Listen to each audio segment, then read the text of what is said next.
আসসালামু আলাইকুম বন্ধুরা, কেমন আছেন? আজ যে ভিডিওটা নিয়ে আসলাম, এই যে দেখতে পাচ্ছেন সিআরটি টিভিটায় একটা দাগ পড়ছে।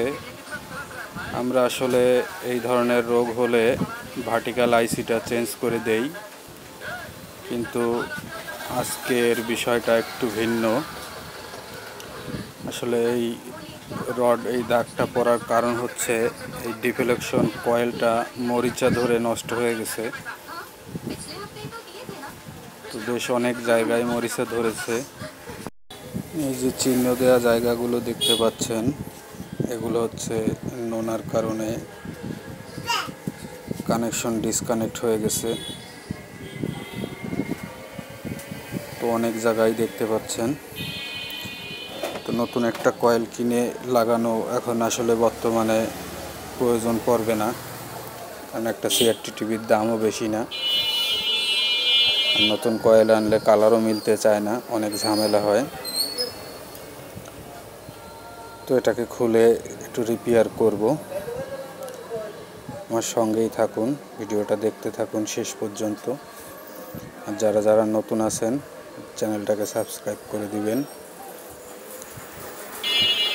একটু মোছামুছি করে নিচ্ছি।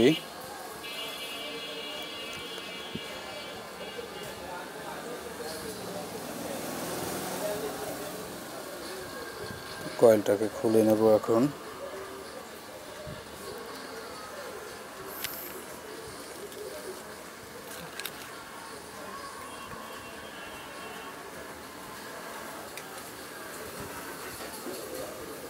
কয়েলটা খোলা হয়ে গেছে।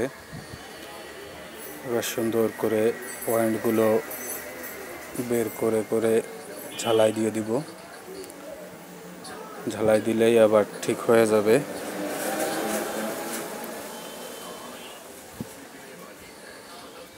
তো দেখতে থাকুন।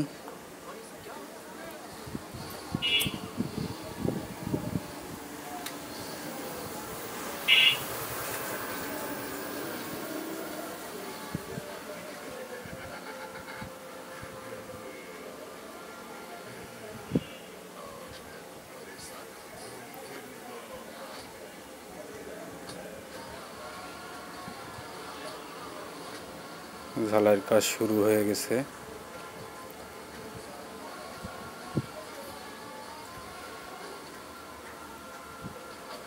এইটুক কাজের জন্য আমরা এই কয়েলগুলো আগে পরিবর্তন করে দিতাম, কারণ এতটা সময় ব্যয় করা আসলে সম্ভব না, আর খুব ঝামেলার একটা কাজ। তো এখন বর্তমানে এই কয়েলগুলো পাওয়াও যায় না, তাই বাধ্যতামূলক পুরনো কয়েলটা আবার রেডি করা লাগতেছে। নতুন কয়েলের একটা মেলা দাম, যদিও পাওয়া যায়, অনেক দাম নেয়, 1400-1500 টাকা দাম নেয়।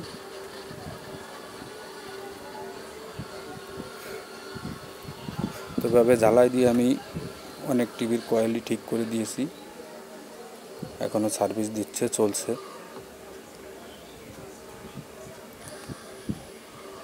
আশা করছি এটাও চলবে।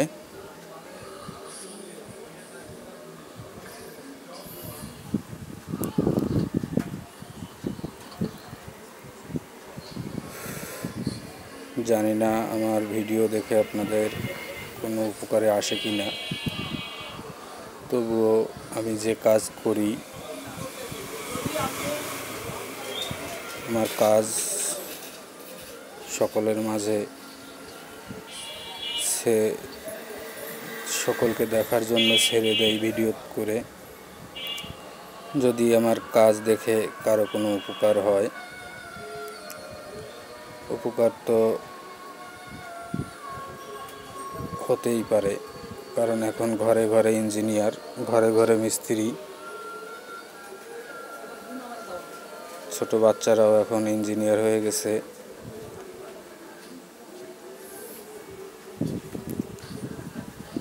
আর ইলেকট্রনিক্স বস্তু এমন একটা জিনিস, এমন একটা সাবজেক্ট, যে কেউই সামনে পাইলে একটু মেকানিকগিরি করার চেষ্টা করে। সবারই মনে চায় একটু দেখি জিনিসটা কেমন, কিভাবে তৈরি হলো, এগুলো দেখতে চায়। শখের কারণেও অনেকে এগুলো দেখে, এগুলো খোলে, কাজ করার চেষ্টা করে। তো তাদের জন্য আমার এই ভিডিও করা, যাতে একটু সুবিধা হয়, তারা যাতে সহজে করতে পারে। তো কথার তালে তালে আমাদের কয়েলটা রেডি হয়ে গেল, এখন ফিটিং দেব।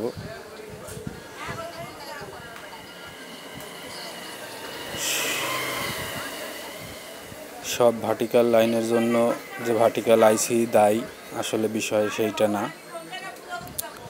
এই কয়েলটাও দায়ী হয়, রেজিস্ট্যান্সও দায়ী হয়, ক্যাপাসিটারও দায়ী হয়। এমনকি কয়েলের সাথে যে কানেকশন যায় তার নষ্ট থাকলেও ভার্টিক্যাল লাইন পড়তে পারে। তো অধিকাংশ সময়ই ভার্টিক্যাল আইসিটাই কেটে যায়। তো টিভিতে লাইন দিয়ে দিয়েছি, আলহামদুলিল্লাহ। দেখেন সম্পূর্ণ ছবি বড় হয়ে গেছে, এখন আর ভার্টিক্যাল লাইন নাই।